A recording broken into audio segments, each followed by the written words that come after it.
Hi, it's Dr. Darren Schmidt at the Nutritional Healing Center of Ann Arbor. This video is about how ketogenic is meat. And the answer is, it's not really. So let me give you some examples. So this is from Cronometer, and that's the app where you put in your foods and it gives you the grams of fat, protein, and carbs. Fat burns like fat, so that's one category. Protein and carbs burn like sugar, so that's the other category. And you want the 2-to-1 ratio, or better. 3-to-1, 4-to-1, 6-to-1, but at least 2-to-1. So ground pork is not a 2-to-1 ratio. This says 69 grams of fat versus 85 grams of protein. And that's from Cronometer. Okay, and the serving size, it doesn't really matter. We're really looking at the ratio for this video.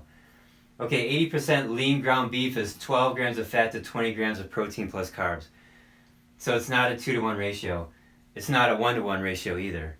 Turkey lunch meat is very lean, 3 here and 16 here. So if you take in turkey lunch meat, it'll kick you out of ketosis if you're in it.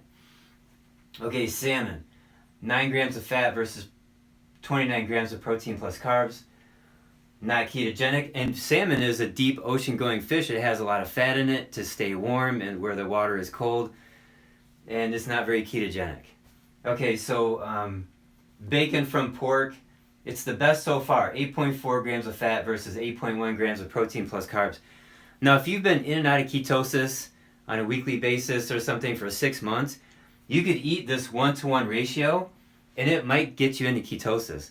But if you're just starting off and trying to get into ketosis now, and you eat a whole bunch of bacon after an 18-hour fast, it probably won't put you in ketosis. But after you exercise your cells and you get them used to going into ketosis and burning fat, then a 1-to-1 ratio might get you in ketosis. Okay, chuck steak, the fattiest types of steak, that's a 7.3 to 6.5 ratio. So again, that's ketogenic, but you got to eat the fat. And hopefully it tastes good for you, because it doesn't taste good for some people. And the quality of the meat really does matter. Okay, and then eggs, 4.7 to 5.5, not very ketogenic. This is my last sheet. Okay, put sardines in water versus sardines in oil. So sardines in water are 8.7 to 21, not ketogenic.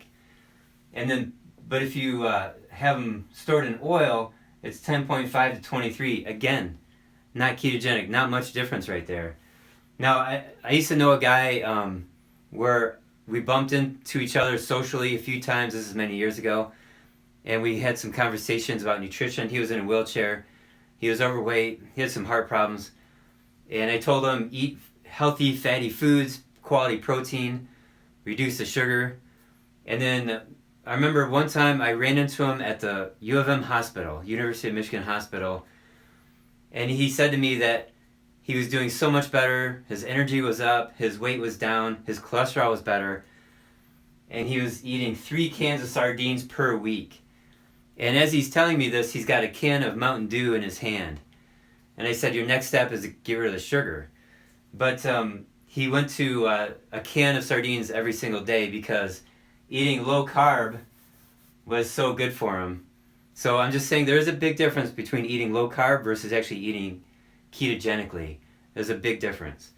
Okay, a T-bone steak is 26 grams of fat to 33 grams of protein plus carbs, not very ketogenic.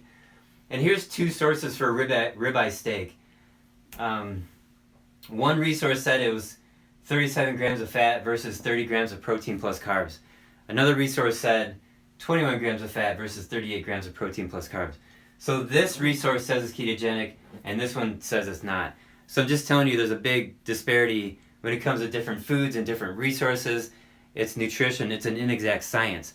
But when you look up fats, oils, coconut oil, butter, it's always 0 grams of protein plus carbs, and then a tablespoon of oil is 14 grams of fat. So that's the key to get into ketosis is supplemental oils. And then you want to keep your proteins moderate, and that's different for different people, and your carbohydrates low. And again, that's different for different people. It comes down to the ratio. So I just thought this would be an interesting subject to talk about how ketogenic is meat, because a lot of people rely on meat to get into ketosis. They say, I've been eating keto now for 3 months, but they're not actually in ketosis because they're just eating paleo, or they're eating low carb, and they end up eating a lot of meat, and they feel better, and they're losing weight, and great things are happening, cholesterol's going down, but they're missing the therapeutic benefits of ketosis, like killing cancer cells and all other things, feeding the brain, all that kind of stuff. All right, so if you like this video, give me a thumbs up, share, subscribe. Thank you very much.